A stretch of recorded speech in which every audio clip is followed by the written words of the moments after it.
Cioè, ma sentite com'è andata domenica? Ero fuori da... Sì? Ma non sempre, però dai, no. Quindi molto anche. Vabbè, oh. Ma non avevo capito l'importanza della data perché il telegiornale in Italia cioè non è non è solo una nostra. No, no, ma è una data importante. Quindi invece mezzo do, adesso I don't know. I'll just be articulating more questions so we can, figure out. Oh, yeah? Yes, yes. Yeah. Yeah. I know, it's crazy. Super. Thank you. How's everything else?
and this shows just how interesting and exciting this topic is, and how thirsty we all are for information about Brexit and the Irish border.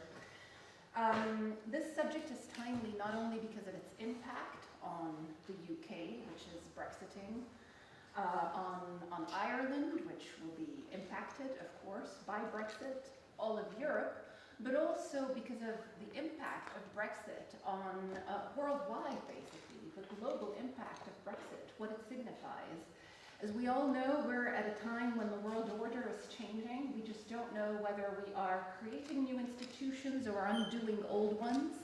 So it's a very challenging time where a lot of our values, core values, are being put into question.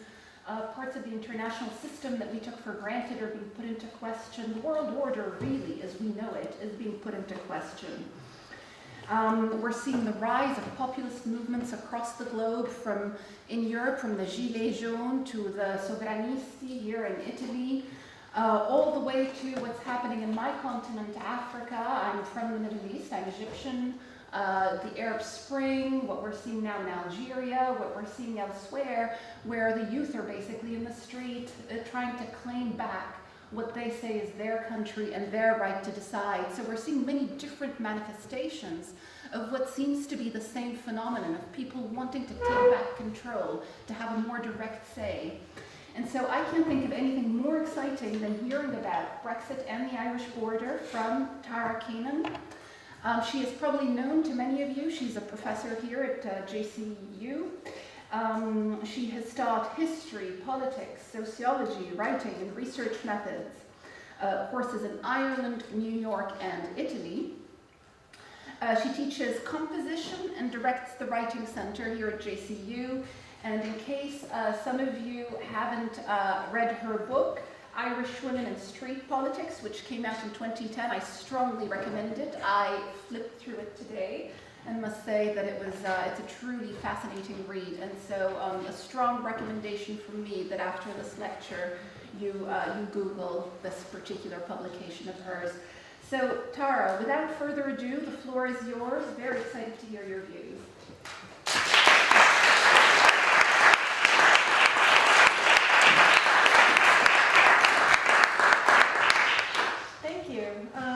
Okay, so I don't usually write out presentations, but this time I will be doing it. Recently I attended a conference with Shannon in Cairo with the keynote. Robin DeRosa, actually, she wrote out her talk in hopes of making it more accessible later to more people. So I borrowed the thinking, and maybe you'll see some of the structure as well if you were there in Cairo. I must confess, when Federico asked me to do this talk months ago, I reluctantly said yes. I had so many reservations about such a nebulous topic. The goalposts get moved 2 or 3 times a day, and none of the politicians are transparent enough for us to have a clear idea of what is possible or indeed probable. First, one question would be, where do I pitch it? Some of you read up on Brexit every day. You may be from the UK or Ireland and you're deeply invested in the outcome of this great experiment. You're studying this in granular detail. Others of you may be able to rattle off some basic summary of Brexit through the lens of the rise of populism and an emerging reaction to social change and economic stagnation. Others of you are not sure why there is even a border in Ireland that we need to worry about, and you may think Catholics and Protestants have been fighting each other for years over whose God is better. So what we know about is that Ireland is a very small country, about the size of Indiana or Serbia, with the population of Alabama or Norway. But Ireland has always punched above its weight in terms of its influence on the world, from its saints and scholars to its waves of emigration, to, yes, its innovation of modern paramilitary and terrorist tactics. So first, why don't we start with a little poll, okay? So if you take out your phones, this is the only lecture you'll ever have where you can use your phone, okay? take out your phone, okay, and go to polev.com/TaraKeenan120, okay? Go for it, and you will be able to answer this question so we can kind of see where we're at within this room. And even if you're listening remotely, I think this is being streamed, you can join the poll.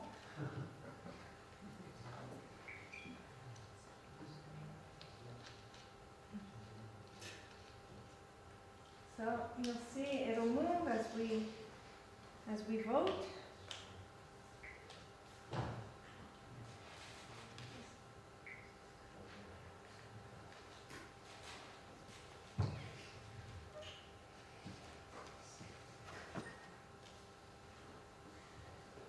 So I know where polling has gotten us into this trouble in the first place.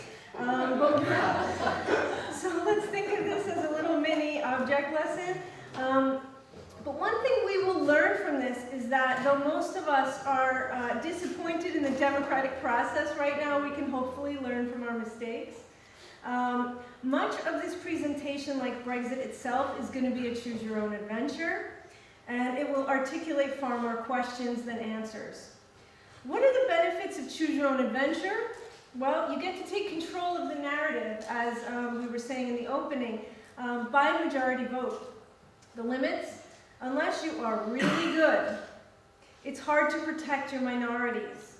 The loudest and or the most well-funded voice tends to win, and often you don't get to experience the other options that you have not chosen.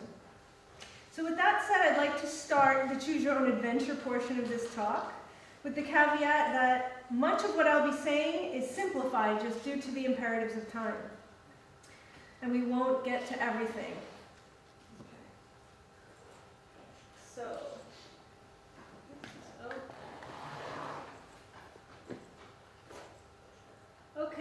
So here we are. Now you get to go back to the polling place, okay, and pick a subject you want to look at. It's up to you.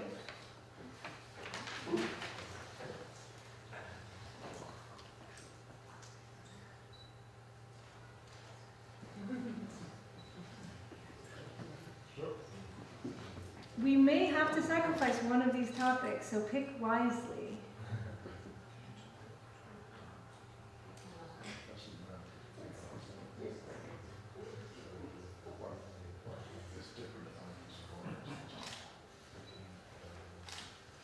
Okay, so it looks like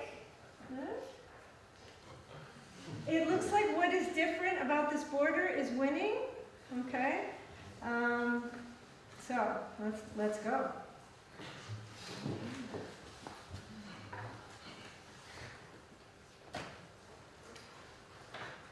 Okay, I'm going to close voting now.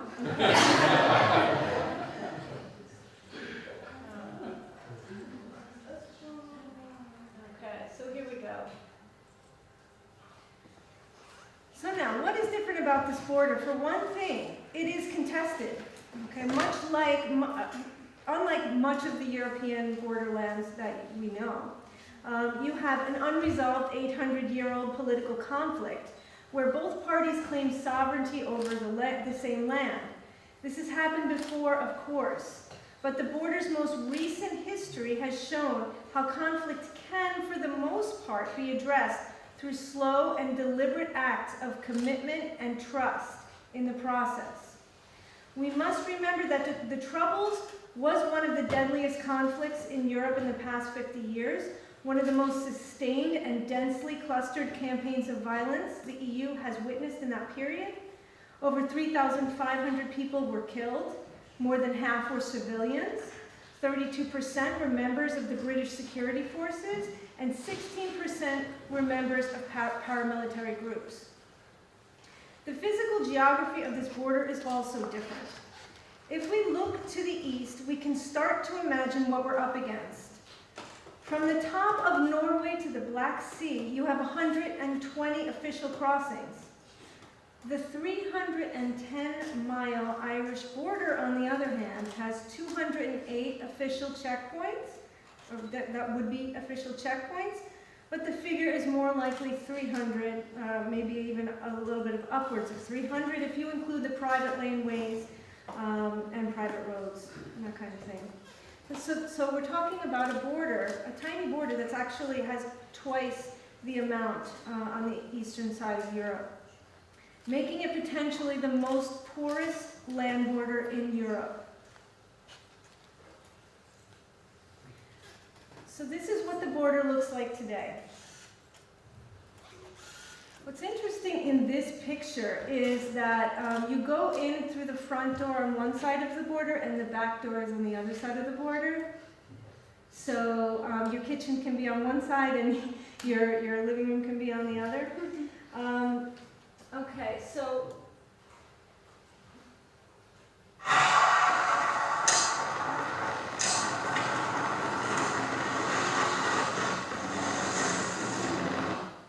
I'm just going to take you across the border for a second.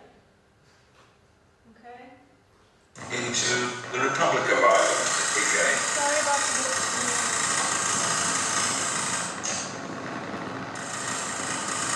Here we are, crossing the border. The speed limit is kilometres per hour, and we are back into the Republic of Ireland.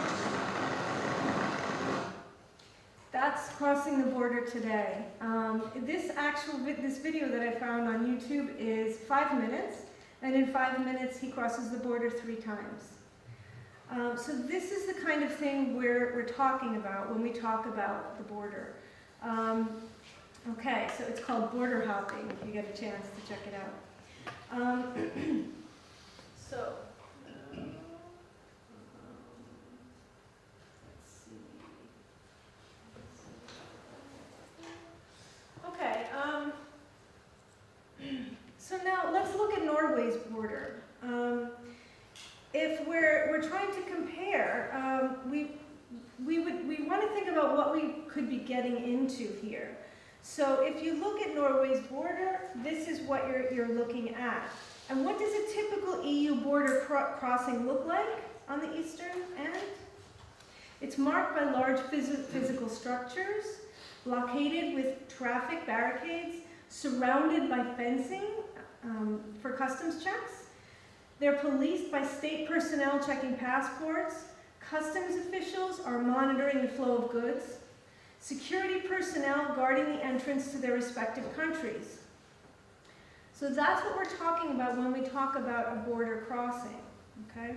So now let's look at what a hard border looks like in Ireland.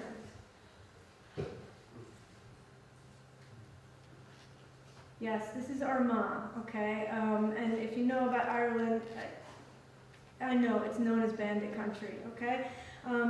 But it's still instructive to see. So,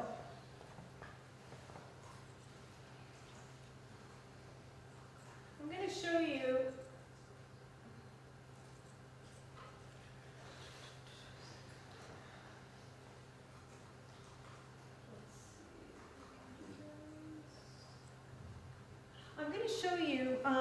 this is actually an excerpt from an old documentary, so I hope the sound quality is enough. That was uploaded to an EU-funded project for peace and reconciliation. The project is about the border. Border, to say the least. There's hundreds of little, narrow, winding country roads. There's fields. You cannot physically see the border. They're pretty stinking on what they've done here. It's along the same lines, post-war, Germany in particular. It's hard to see, We but saw that's a physical wall. concrete Huge wall. structure with major surveillance posts, checkpoints, barbed wire. We're driving along on what, up until 1973, was the main Dublin, South Donegal, via Enniskillen route.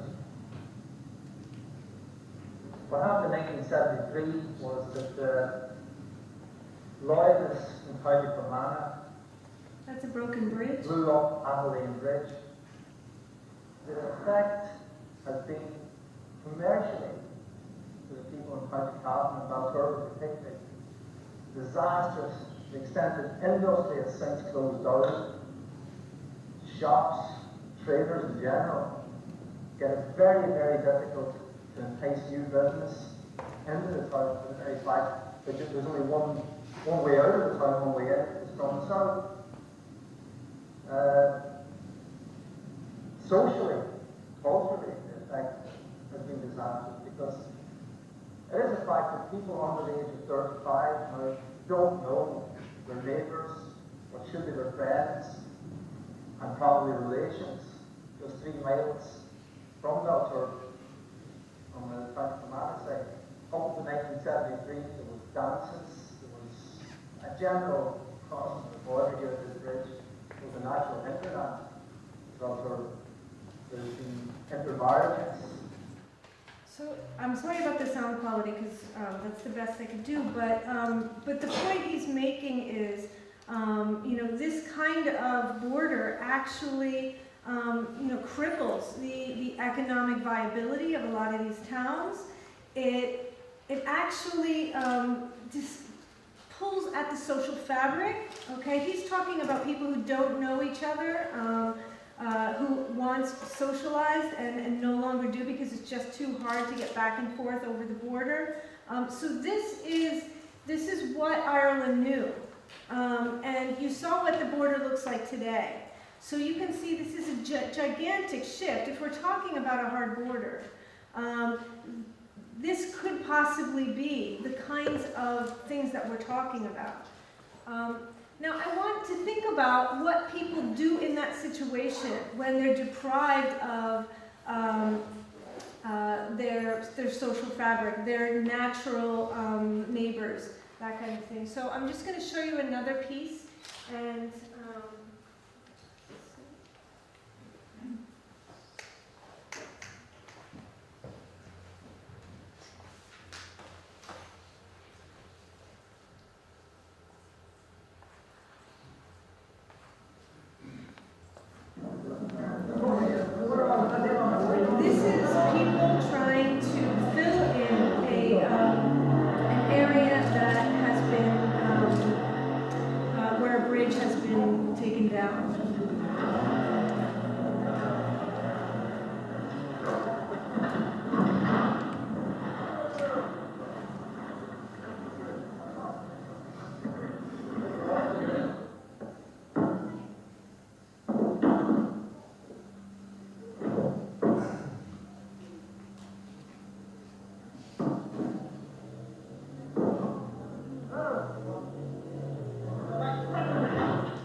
there's the British soldiers on their way. I was very concerned that to many people at home, it means something quite different from what I think many of my colleagues on the European Council mean. Listening to all of the discussions today, there is no question, believe you me, of any of them losing their national identity or their national sovereignty. And you should hear them when it comes to the seat of the community institutions. You know then that national identity and national sovereignty is really very upfront. Watch this soldier here. He's actually getting names. So if you notice, people are getting together as a community trying to take back that crossing. And the soldiers have come. Now, it doesn't seem like the soldiers are going to engage the people, and the people are not going to engage the soldiers. That was kind of the daily grind of trying to take back those crossings for people. But as you may have noticed, it wasn't an odd thing for the soldier to point his gun at the people, to look through the scope in order to get a better sense of who was there and write down the names of the ringleaders. Okay, so they were actually gathering intelligence on people at the time. So this is kind of the daily back and forth, and it becomes this whack-a-mole game. Okay, and unfortunately, in a lot of situations, it didn't end, as peacefully as that. So it should be obvious from what we've seen, but let's consider for a minute just biting a bullet and building a Norway-style border check.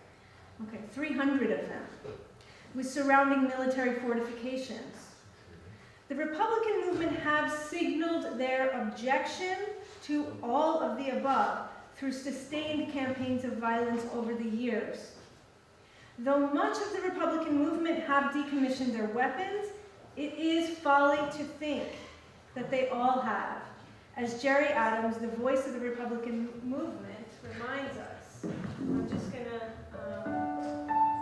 sorry. It's never that easy, huh?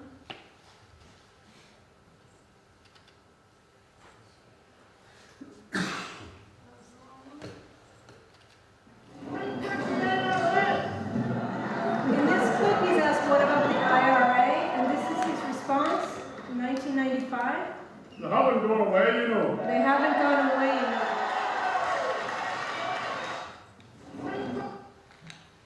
So, even though in 2011 he did say they were gone, the region still suffers from low-level violence, security-related killings, the police service of Northern Ireland calls them. What many in Westminster fail to grasp is that, as of now, the British Army does not control the border, which runs through primarily Catholic land. Any attempt to reintroduce border infrastructure would encounter a sustained campaign of destruction, protest, and even physical violence, not singularly by dissident IRA fringes, or even loyalist groups, but also by ordinary people who do legitimate business on both sides of the border. What about passport checks? How hard is a hard border? Passport checks are unlikely, since both populations have a right to an Irish passport, and the common travel area predates the EU. Right now, passports are controlled between Northern Ireland and the island of Great Britain, but there are no checks on the Irish border. UK passport control really only has to look for unauthorized migrants from non-EU countries right now. If the passport check method continues in this way, their job will become much more comprehensive. If this weren't enough, there is the thorny issue that we're all talking about right now, which is trade and customs, which scandalously got no attention during the campaign and seems to be a defining issue for Brexit negotiations today. If there is no EU-UK free trade agreement on this, you will have both sides taxing each other's imported goods. Without this agreement, and without a way to enforce it, you will end up with China moving goods through Ireland to avoid a UK tax. The Independent called it a large, unguarded hole in the EU's tariff and regulatory wall. Signing a deal without addressing this would be the EU signing its own death warrant. So you've got a few models. Non-EU countries like Norway, Iceland, Liechtenstein, and Switzerland have softer customs borders because they have access to the single market, allowing free movement of goods, services, capital, and labor. Switzerland has lots of border checks, whereas Norway's border checks are fewer. This is the infamous backstop, a commitment that the UK would remain bound by EU market and customs rules until the two sides could come up with a better idea. But any country opting out of the EU customs union and single market would require tougher checks. The EU has proposed a common regulatory area that consists of the EU and the territory of Northern Ireland, which would effectively find Northern Ireland in a customs union with the EU. We should remember that 35% of Northern Irish exports go to the Republic of Ireland.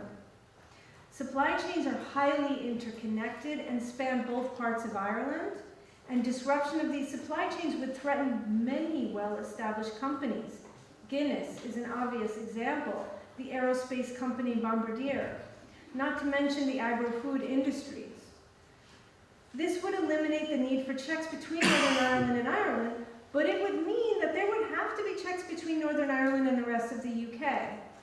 While UK Prime Minister Theresa May says this would not be acceptable, border checks are, everyone concedes, unavoidable.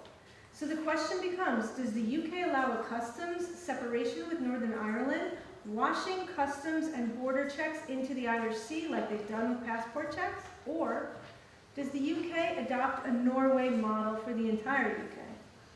Sweden, who is in the EU, and Norway, who is not, negotiate their border custom checks as spot checks on the border.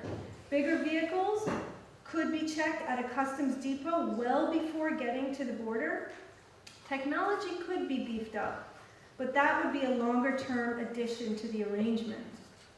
Michel Barnier, the chief EU negotiator, just yesterday signaled his opposition to a hard border on the island of Ireland, and that the EU would be amenable to a customs union proposal from May. So we're waiting to hear from May. Both Irish and UK governments agree that there should be no checks on the Irish border. The problem is, it's not their choice to make. If the UK fails to secure a deal, the EU will be forced to start building checkpoints somewhere. Ireland cannot strike its own deal. It must leave the negotiation to the EU. So what else? Take out your phones again. Back to the poll.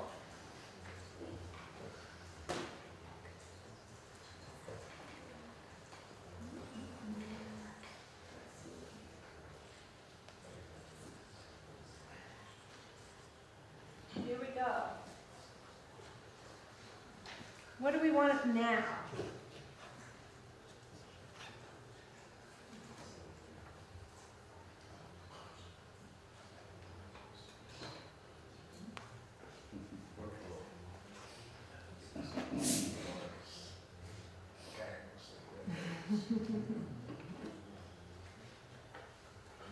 So are we going for the sexy title? I guess so. Okay, let's look at Republicans and Loyalists. All right, so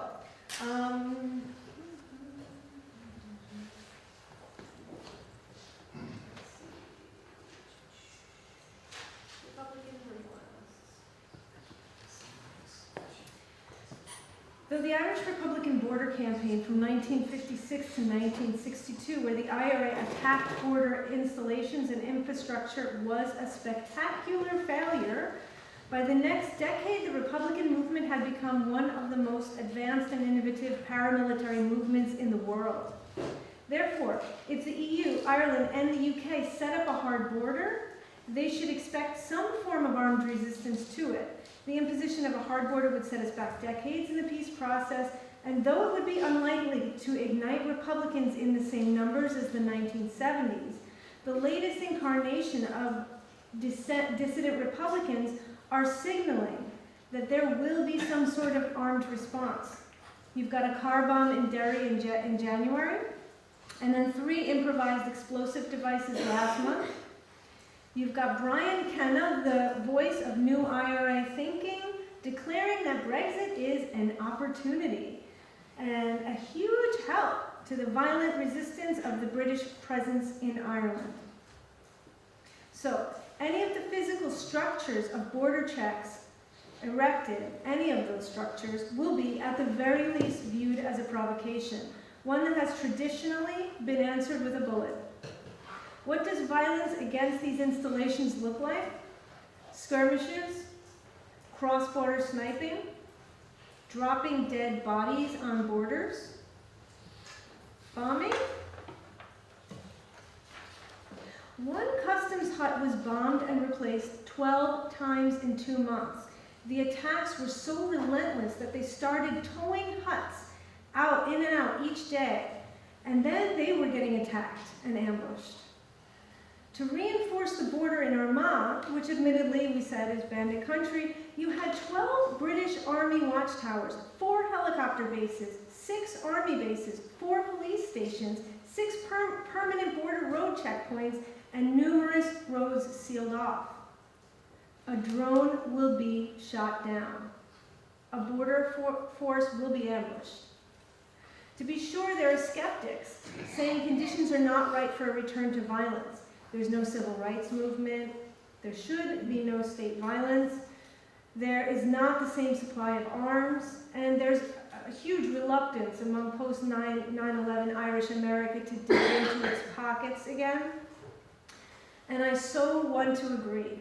I want to poo-poo the alarmism, but history has taught me better than that. Then there are the Loyalists. Loyalists who represent the more extreme element of the people seeking to preserve the link with Britain have their own paramilitary groups, the largest of which would be known as the UVF. These groups, similar to their Republican counterparts, have decommissioned their weapons, though to what extent still remains unanswered. We didn't even get a straight answer as recent as 2011. Since the Good Friday Agreement, upwards of 160 people have been killed by either Republicans or Loyalists. The overwhelming majority of those killed have not been security or military personnel, so there's a shift going on here. In the post-conflict era, you have a distinct change of focus on isolated shootings of civilians and what is known as security-related deaths. Both sides have renounced violence. The most prominent Loyalists said so in 2015. Again, the number of attacks and killings have plummeted, but it would be a stretch to say that the region has fully moved on. Indeed, the Irish Times reported last year that punishment attacks had surged by 60% in the previous 4 years. And while both sides are involved in these beatings and organized crimes, it's the Loyalists I'm particularly interested in because increasingly they are the forgotten ones. Increasingly, they are finding themselves outmaneuvered and out of options in dead-end working-class neighborhoods. As their strong men are aging and their voting power is diminishing, they're finding themselves desperately holding on to the UK for dear life, and the UK is increasingly seeing Northern Ireland as an obstacle to its Brexit plan. Most likely, the only leverage the Loyalist movement has is that the DUP, the largest unionist voice in Westminster, has held the balance of power in propping up May's government. Without that, it's pretty clear that much of what the Unionists and Loyalists are concerned with would have been even further down the list, May's list. Let's vote again, shall we? We've got one more vote. Make it count.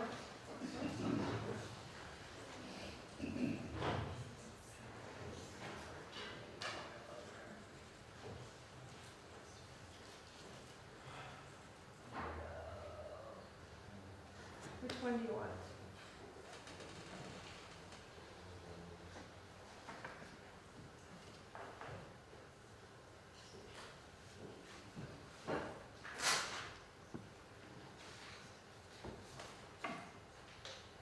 How sad. No, for the historian in me. Nobody wants the history. It's all about history to me. Okay, so Ireland, the North, and Westminster. Minefield or morass. Where to begin? Well, here is where we were as of yesterday. Oh, let me just go here.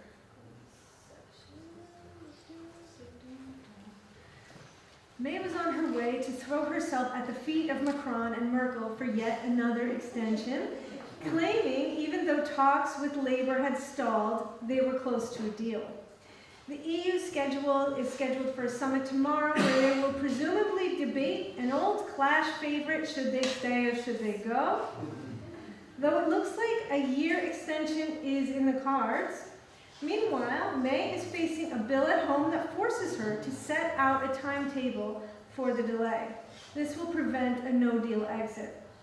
Boris Johnson has chimed in to remind May that the Tories won't countenance a surrender to Corbyn and Labour. Labour is backing a customs union, which the Brexiteers see as solidifying a relationship with the EU where they are a non-voting member, subject to all the regulation and none of the decision-making power.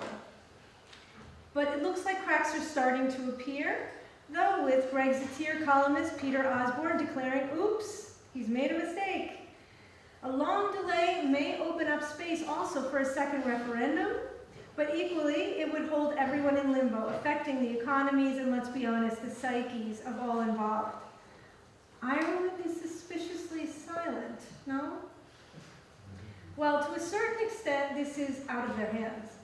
They are not in a position to strike their own deal, as I've said before, on this matter, because that's within the remit of the EU. Taoiseach Leo Varadkar has mostly been sidelined in this, though it has been clear that anyone in his position wouldn't mind sitting this out. Even in January, the Taoiseach, deputy head of the Irish government, was heard instructing Minister of Transport, Tourism and Sport not to discuss customs checks, so as not to end up being the government who reintroduced the border. It seems like in many ways the EU is more focused on the border than the Irish. Just on Thursday, Angela Merkel met with border families and reiterated her opposition to a hard border. Michel Barnier, speaking for the EU negotiating team, has signaled support for a customs union. Varadkar, in contrast, is playing more of a commentator's role, speaking to the press as if he does not have a horse in the race. Just this weekend, he spoke about a dilemma that the UK and Ireland would find itself in upon a no-deal Brexit. The dilemma would be how to balance obligations to enforce trade rules with the imperatives set forth by the Good Friday Agreement, which guarantees free movement of people, goods, and animals.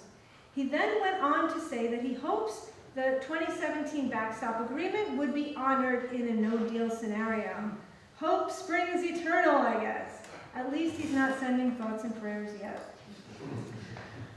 What is his government has started to shake itself into contemplation of is what happens on the border for the agri-foods industries. Just yesterday, they issued a stark warning about what would happen for those trading in animals and animal products. They would have to clear an EU check. Reasonable, right? The devil is in the details. The only EU checkpoints are in Dublin and Shannon airports and Dublin port. Moreover, any customs inspection, wherever it will be, would not be completed for months. Any customs inspection area. There are farms that span both sides of the border. There are dairy collection trucks that hop the border 6 or 7 times a day, thus mixing the milk. There would be an immediate 19 pence European tariff imposed. It would kill the industry. 30% of Northern Ireland's milk gets sold across the border. And this is the tip of the iceberg, or the edge of the milk lake, if you will. The EU has not gone through the checks to make it a third-party exporter into the EU bloc. Did I just say the UK? The UK has not gone through those checks. So it would end up facing a de facto ban on exporting not just milk, but animals, meat, and food products for at least 6 months. So to say that this is a disaster for farmers is an understatement. The farmers of the border counties voted overwhelmingly to remain. One important aspect of this is that they are mostly small farmers relying on EU subsidies to live. They are in such a fragile position in contrast to their counterparts further east who have better land and who have voted to leave in larger numbers. For border people and those in the most vulnerable of professions, the DUP's commitment to the leave position is unfathomable and does not reflect the majority of the people of Northern Ireland who voted Remain. Remember, Sinn Féin, for historical reasons, does not ever take their seat in Westminster. So once again, those on the border feel adrift and completely disempowered. Either their representatives don't represent them because they refuse to take their seat, or they don't represent them because they're committed to a policy that lost in the referendum. Ireland has not revealed any contingency plan for trade in a no-deal scenario, other than reiterating EU policy of checks where there are checkpoints, Dublin and Shannon. Irish businesses, especially in the agri-food industries, are bracing for chaos with Kerry Group stockpiling supplies and the beef industry pleading for EU protection, considering much of its exports go to the UK. So now, where does this leave us? Let's go. Let's see. Go back to the Uncharted and Uncharted as well, okay? May get an extension beyond May. It's possible. But you have a lot of wrangling over how long. Many in the EU want a longer extension so that processes can be put in place. The uncertainty is already affecting the markets, the communities, and the relationships. A longer extension would amplify this uncertainty. There is also a very real fear that if the UK feels trapped into a longer relationship with Europe, it may use its time left to be as obstructionist as possible, as Brexiteer Jacob Rees-Mogg has advocated. But what for those on the border? It seems like as the days wear on, physical checkpoints along the border are growing increasingly unlikely. It seems like the only workable solution will be the customs union exception for Northern Ireland, which would likely outrage the DUP, but then the DUP does not actually represent the majority of the people in Northern Ireland. So make no mistake though, there will be fallout and violence will continue on the border, as the dissident Republicans have promised us. They've been very clear about this, and though their numbers are small, we know too well that one bomb can do a lot of damage. Brexit has helped a new generation of alienated young people focus on the border like it hasn't in 20 years. We can count on that, even if it is a tiny splinter group. One wild card is the Loyalists, who have been left behind by nearly everyone in this equation. Could they rearm and reorganize? Again, probably not in huge numbers. But we see again and again throughout history, tiny armed movements can build rather quickly. Another wild card is the ordinary people along the border, largely Catholics who have been forgotten in a different way. For them, the last 20 years, they have experienced political and economic stabilization, peace, and they've benefited socially, culturally, and economically from a rich cross-border network. While they are quite unlikely to go back to political violence in any significant numbers, they too run the risk of alienation and economic ruin. And I'm talking about border people from both parts of Ireland here. What becomes of them in any of these scenarios? Without jobs, without opportunity, they will continue their well-documented brain drain, which is picking up speed as each day passes. They will embark on a sustained campaign to resist security and checks along the border, and they will be in a position to do some significant damage if those are erected. If there's one thing I've learned from my research into this, it's that people who feel forgotten make some pretty dangerous decisions. The Catholics are projected to be the majority in Northern Ireland by 2021. Though we can't equate a Catholic identity with a vote for a united Ireland, the Good Friday Agreement does allow for a border poll, in which case a united Ireland could be a game changer for everyone involved, but let's not get ahead of ourselves here. So, I have to end this talk with more speculation than I have than when I walked in. There are just too many wild cards. In the coming days, weeks, months, we will see how this unfolds. Playwright Brian Friel said it much better than I ever could.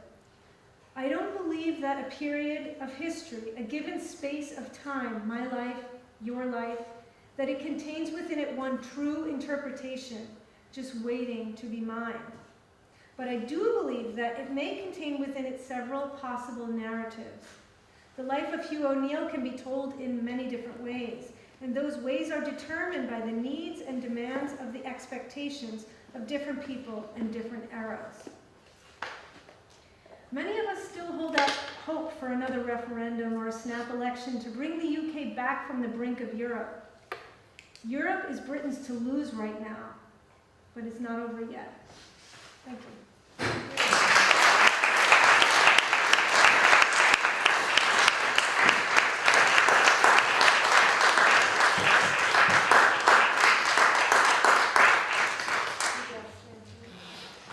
Thank you very much, Tara. What a fascinating talk, and what a shocking situation. I mean, we can all agree that this is just absolutely shocking.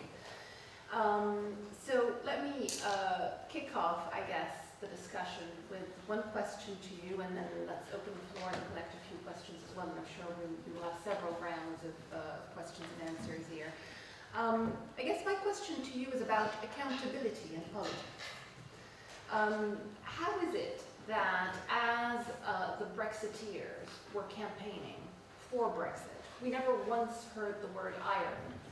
How is it possible that an issue that is so dramatic, that a peace accord that was so painful to achieve, that a peaceful, a quasi-semi-peaceful situation that we currently have in Ireland could be jeopardized by a Brexit campaign that never even did its research? There was all this information about how much the UK would be saving if it were to Brexit. All sorts of issues were being brought up, but the one issue that has now turned out to be the central obstacle to the Brexit process, Ireland, was not once mentioned. But also, in terms of accountability in politics, the referendum as an instrument, as an instrument of democracy. To what extent are referenda acceptable, actually, as a tool? And to what extent do we have accountability when we use instruments like that? You throw a complex question to the people, and then you just wait for an answer without any parliamentary, without any deliberation by your parliamentary bodies, etc. It would be no different than asking the people, putting to the people the question of, do you want to pay taxes? You could very well get the answer back of absolutely not. And so what do you do then? I mean, what are the questions that we can put, and what are the questions that we absolutely cannot? So accountability in politics. And let's just, with that question, let's just collect a few from the floor and then have you respond. Thank you. Any questions? First round. Yes, please. And please introduce yourself. Oh, Dermot O'Connell, the bookshop. Thank you, Tara, for a very enlightening talk, but I think the history needs to be spelled out. Could you, in a couple of sentences, explain to us, I know, to other people, how the island of Ireland came to be divided into North and South?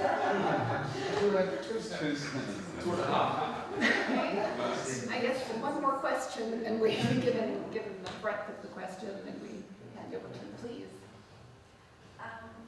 Do you think that this whole issue of the Brexit and the problem on the border between Ireland and Northern Ireland will have consequences on Irish people's attitude towards the EU? Okay, over to you, Tara. Okay, first I'll tackle the history of partition in 2 sentences. Well, you have the, I'm not going 800 years, okay, but I'll go to 1920, the Government of Ireland Act, and the Government of Ireland Act basically was trying to manage two groups that were emerging. And so they set up 2 separate home rule parliaments. Okay, so the Government of Ireland Act of 1920 is really the first official severing of these 2 parts of Ireland. And then you have the independence movement that was happening at that same time, 1916. You have a pretty small movement confined to Dublin and just a few other areas. But then 21, 22, things really start to heat up. Finally you get the treaty. You get the treaty debates. The treaty debates then split, most of Ireland. And so, if you've seen Michael Collins, you get the Collins people and the De Valera people. And then you end up with, in the treaty debates, it's really instructive, and this was a point I was going to make in that other section. I wanted to look at what people were talking about with the border in the treaty debates. They weren't. Nobody, only one person, Sean McEntee is the only person, and that's because he's born in Belfast, to mention that this is an issue about partition. Everyone else was concerned about sovereignty. And so, so the border is really kind of ignored from there. And when that treaty is settled, there's hopes that it'll get redrawn. That never really pans out. So this is the kind of situation that gives rise to what we have today, is just this kind of failure to engage with the border as a consequence of other things, and that is what I could say about the history, but I'm sure you can add a bit too. So let me get to the other questions, and then if you have something to add, Dan, that would be great. Okay, accountability in politics. Well, I mean, are we in a post-accountability era? We certainly seem to be, but this is something I think, we've seen again and again. Referenda are these blunt instruments that tend to be used.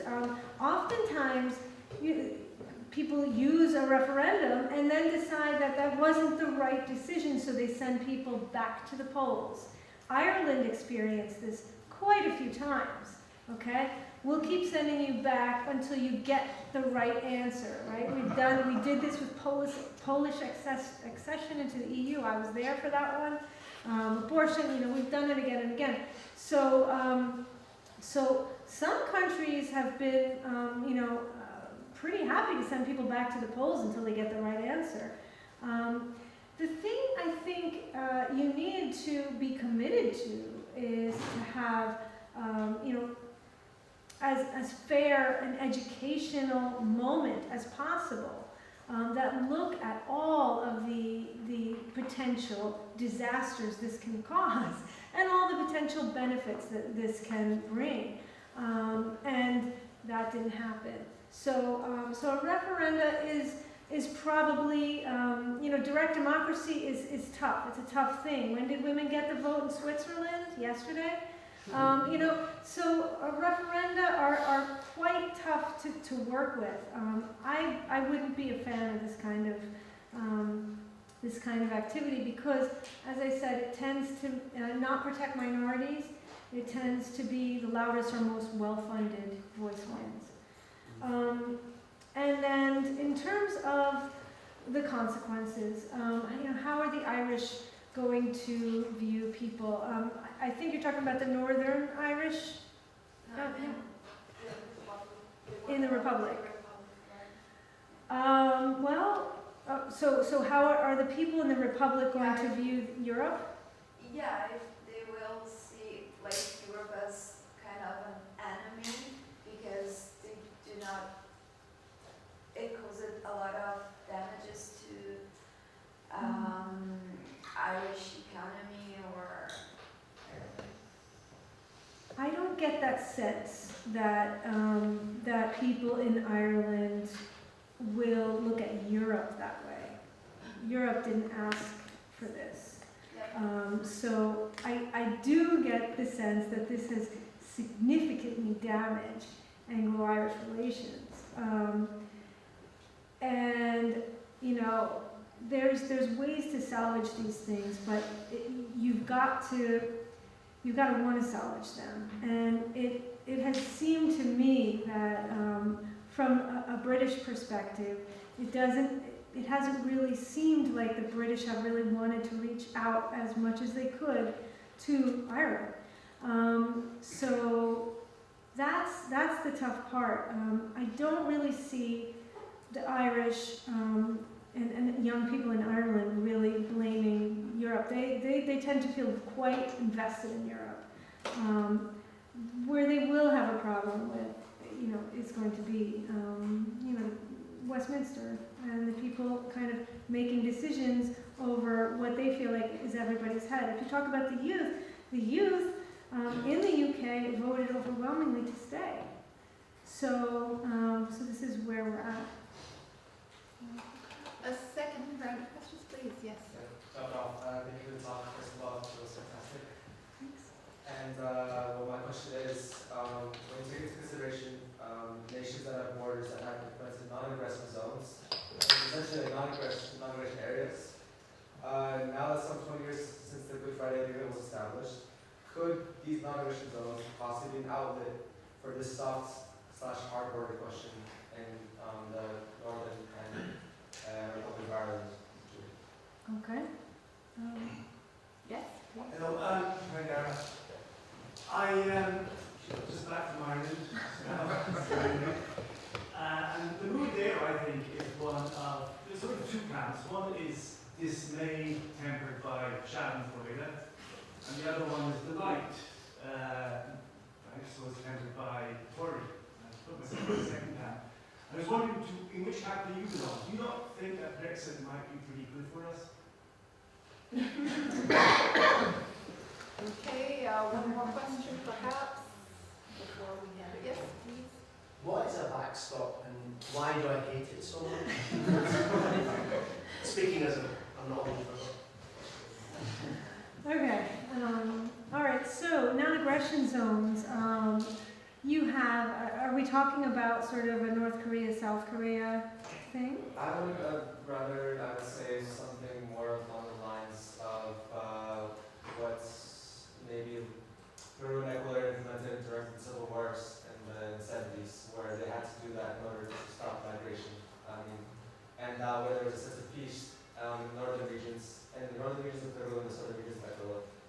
If you are familiar with that. I think the problem here is you're dealing with a tiny fringe of dissidents. You're not dealing with official armies. Okay. So politicians can make all the agreements they want, but the dissidents are going to make their voice heard however they want.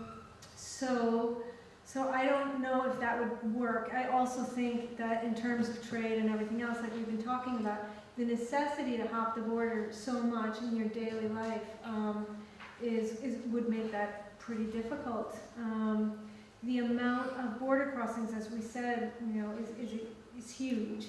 A lot of people's, I know, Connor knows some people. I have family members where their farms actually span the border. My sister-in-law's a mushroom farmer because of the border. Yeah.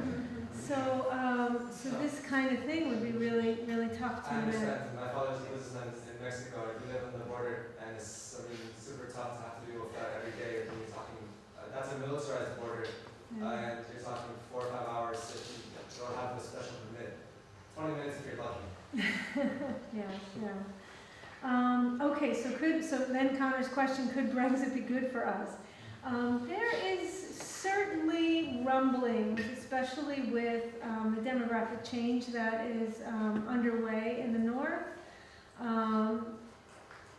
that you could end up with a United Ireland out of this. Would Dublin really want that? I don't know. It's a lot to take control of, because then you have the Loyalists turning into the IRA, basically. And it's quite expensive. Northern Ireland is very expensive. They have 30 civil servants to every one civil servant there is in Dublin. So it's a very expensive statelet, if you're going to call it that, to run. So for historical reasons, I suppose they take it if it came their way, but it's quite an undertaking. Could it be good for that cause? Yes, but it would bring a whole host of new terrible beauties. Okay. Okay. What's a backstop and why do you hate it? I've been told. So the backstop is basically we're going to keep a customs union until we can figure out something better for the North. That was signed.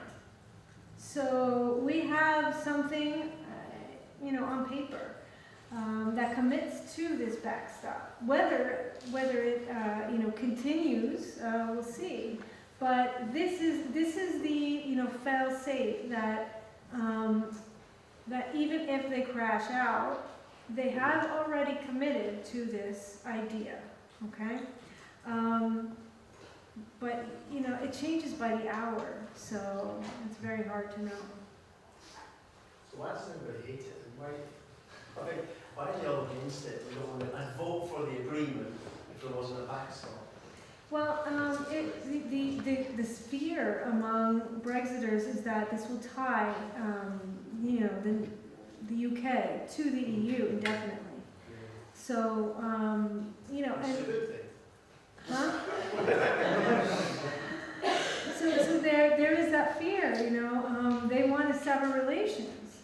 The hard Brexiteers, the Rees Moggs of the world and Boris, they all want to, just run as fast as they can. And so preserving any sort of link is going to be a provocation to them and their cause. More questions? Manus Carlisle from the Embassy of Ireland. Thank you very much for the talk. It's very good, very accurate. I thought your quotation at the end was very good. The chieftain Hugh O'Neill, for those who don't know it, who was quoted in that, is buried 10 minutes up the road here in the Chiesa di San Pietro Montorio. So everyone go and see it. I just want to note, you said that Ireland has been suspiciously quiet, so I must defend our honour. And say that Ireland's position from almost the very beginning and the EU position have been almost entirely aligned. So I would say that is the reason why we might seem quiet, because our job here is done.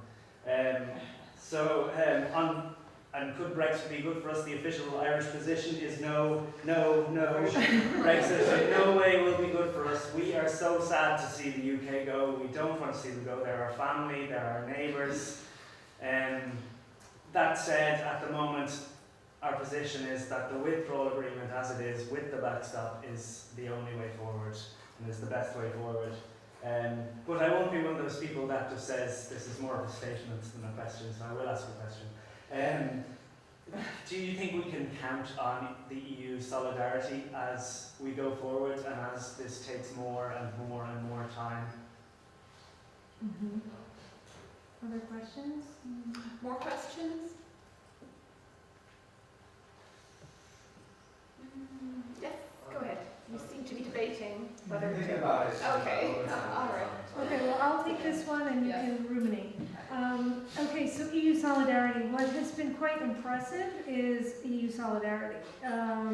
I think there are a lot of amazing lessons that we can take from this regarding, what it means to be in a marriage, what it means to be part of a community. There are fault lines. I mean, there's certainly, look at Salvini's just recent, ridiculousness with the people he's been trying to drum up and that kind of stuff. So there are obvious people that would be happy to sow dissent and that kind of stuff. But the EU has shown an amazing level of restraint, professionalism in this. Even when you have, France and Germany do not agree on a lot of the how, okay? Especially today, okay? You've got Merkel signaling one thing, Macron signaling something slightly different, okay? So you've got, you've even got dissent there, but there's a commitment there. And having the chief negotiator out there signaling again and again, we are not going to abandon Ireland, I think that will remain. I think, in some ways, I don't think this was a good thing at all. But in some ways, I think we're learning a lot of lessons about how to deal with conflict, intercommunity conflict, that we needed to learn. So yeah, I think this will in some ways strengthen EU solidarity, unfortunately. Other questions, final round? Yes. Well, maybe for all the Irish folk inside the room, if you guys are willing, but also Prof. Keenan, you know, you're Irish American. Mm-hmm. Psychologically, the impacts of, unfortunately, I'm not very literate in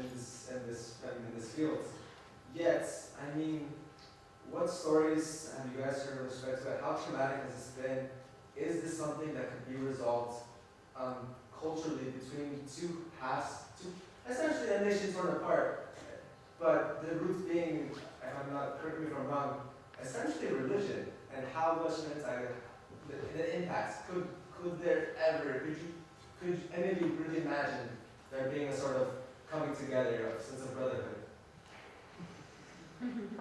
Dermot, want to feel that Well, speaking as an out-and-out atheist, I would be so glad if the North would wake up. Okay, all right, Connor, want to chime in here? Yeah, well, Brexit, I mean, for me, Brexit is really a good lesson, and be careful what you wish for. Everybody's part. I mean, the Brexiteers themselves, they know what they're getting into, and once they discovered what Brexit meant, they then started redefining it into a harder and harder Brexit. That was one wing of the Tory party, and the other wing of the Tory party became a little bit less Brexit. The Northern Irish Protestants, the DUP, who wanted to prove themselves as being more English than English, more English than Finchley, you know, making Northern Ireland as if it were a borough of London, have discovered that all they've done is emphasise the difference of Northern Ireland with respect to the Republic. Meanwhile, people like me who would like to see unification also have to be careful what we wish for, because we can't afford we probably can't afford to take on the Northern Irish state yet. But the idea of reconciliation, I don't think so. I really don't think so. The most recent thing I've heard, this is an old idea from the 1970s, is push the Protestant majority into the remaining two counties, but they still have a majority, which is County Down and County Armagh. No, sorry, County Down and County Antrim, sort of northwest whence they came, but the northeast whence they came. But I think that the Irish state now has, the Protestants will never operate, I should say Unionists, so the Unionists will never operate in the Republic. They don't have the hierarchical Catholic Church in control. Our Prime Minister is Indian and gay, which is interesting. And it doesn't give them quite the same handles they used to have. They can't accuse us of being Catholic bigots. They can't accuse us of being culturally backwards. They can't accuse us of being economically backwards. It's as if Lombardy in Italy had decided to go independent and suddenly had lost all its industry, and the south had become rich. It's precisely like that. And so there's been this strange cultural shift where, although we're very small, with respect to the state of Northern Ireland, we're very strong, and we are now dictating the culture to them. The idea, the West Brit idea, the Irish who used to admire the British parliamentary system, who used to imitate the British manners, the British accent and so on, that is now a thing to pass. That has gone completely. And it's literally incomprehensible to young people. So I think that we're just going to become, I hope that we're going to be more secular and more economically powerful, and that will eventually trump everything. Another thing, sorry, I'm thinking about the backstop. I'm thinking about the backstop that is not sufficiently appreciated. The backstop is an insurance policy for Northern Ireland Customs Union, as Tara said. It's a customs union, single market preferably between the North and the South. Okay? The idea was Northern Ireland is different. The Good Friday Agreement states that Northern Ireland is different. The DUP, which was against the Good Friday Agreement, tried to prove that Northern Ireland was just another bit of Britain. And in doing so, they proved precisely the opposite, that it is a special case. But the backstop was originally for Northern Ireland only. Theresa May, being the world's worst negotiator, thought she had won over, she got one over on the European Union by making the entire island of Britain part of the backstop. So she extended the backstop from just Northern Ireland to all of Britain. And that's what the problem is, because the Tories who are now campaigning for Brexit would quite happily have let a border go down the Irish Sea. Would quite happily have let Northern Ireland float back to where it belongs as part of Ireland. And the backstop was the only concession that that Theresa May got, the extension of the backstop to the entire United Kingdom, which was her biggest mistake, because now the backstop affects all of them. If it had only affected Northern Ireland, and the reason for this is she held an election in the middle, as you may remember. She held an election in the middle and she ended up dependent on the votes of the Northern Irish Protestants, who made the backstop the big issue. But only because she had, and one of her other genius decisions, only because she called an election, lost her majority, and then ended up dependent on the support of the Northern Irish Protestants, did the backstop become a problem. Because it's important for them. Nobody else cares in Britain. Nobody else cares. They really don't care. But it's become the defining feature because of the balance of power in Westminster. Tara, do you want to? Yeah. Thanks for that. I was very passionate. Yeah. You know, it kind of brings up a lot of important points that you know, he is following it in granular detail, and thank you, Connor. But yeah, I mean, this is a really interesting moment because of that balance of power. You know, if Sinn Féin took their seats in Westminster, which they never will, you know, but if they did take their seats in Westminster, maybe there'd be some more kind of room for creative thinking. I don't know, but yeah, I mean, that's a pipe dream of somebody's. I don't know. Yeah, so yeah, I don't have much to add. I think Connor, you know, said it well, but you might have something to add about the backstop or anything. Well, I just add that maybe it's not a conflict of religion at its base. Religion is it's a signpost in the conflict. It's really a question of identity. Those who consider themselves British and those who consider themselves Irish. And at the end of the day, because of that, and like you are right, it is up to the people of Northern Ireland to decide. It's not up to us, it's not up to the EU, it's not up to Britain. Unfortunately, I think Brexit is not making it easier for that decision, for any progress to be made on that. If I could maybe interject. And Prof, I don't know if you remember this, a few years back we had a conversation. It was at an art gallery actually. It was about a philosopher, a sociologist. I'm sure most of you guys are familiar with him. Eric Fromm. You know him? Yeah? Yeah? Yes. And his book on being human, he spoke about Palestine and Israel. This was back in the 60s. Is it far-fetched to maybe have a connection there and say that there could be a parallel to be made about Northern Ireland and the Republic of Ireland in the sense that Fromm believed that in order to have a sort of solution in the Middle East was to eventually humanity just like come together. I mean, drop the idea of I'm Israeli or I'm a Palestinian. Here we have two sides that, I mean, both believe that you said British or Irish, but I mean, ultimately, they call themselves Irish at the end of the day, no? Could you wrap up? What is your question? I mean, okay. I apologize, a little bit vague there. I mean, both sides. You'll be forgiven, it's very complicated. So you actually mentioned the Palestinian-Israeli conflict, and what's interesting about that is very self-consciously identified in the Falls Road, for example. If you go down the Falls Road, which is a Catholic section of Belfast, you will see murals, many murals, self-consciously identifying with the PLO and a variety of different other Palestinian groups. So much, to such an extent that the Loyalist area that borders it actually then threw up a bunch of Israeli flags, just to, so it is quite interesting. There are people looking to make those connections.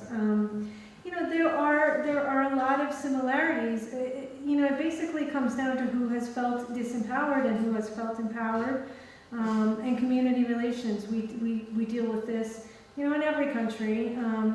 and it's particularly difficult in this country because of the previous 800 years and all the wonderful things that the Irish endured because of that.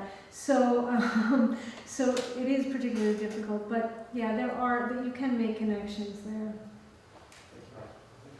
Okay. Just one more thing. I just want to agree with your pessimism that you said I know, because this week there have been 12 robberies of ATM machines with excavators. If you drive an excavator, they just dig out the ATM machine, drop them in the truck. 12 in Northern Ireland and 3 in border counties. So, in 1 week. So, even people who, I'm thinking the family here, were thinking, no, it's not going to kick off again. They're thinking, oh, that's some form of paramilitary organization getting its funding. Yeah, that's planning. That's planning. Yeah. So before closing, Tara, if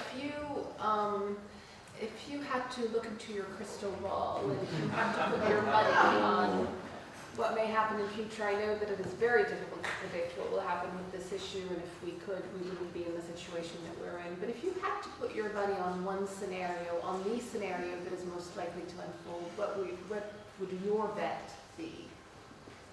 A long extension, so that we could put in place the infrastructure for customs and border checks, not on the island of Ireland, but somewhere. I don't have the answers for where, but I think they're eventually going to concede to treating Northern Ireland as something different. And what they'll give up is, they're going to say, okay, well, it's not the rest of Britain, it's just Northern Ireland. So I think that seems to be the only way forward at this point, especially in reference to this EU solidarity. The EU is not really willing to chip away at Ireland to convenience the UK. So that's I think really important to remember. Fascinating. Well, Tara, thank you, and I hope you'll all join me in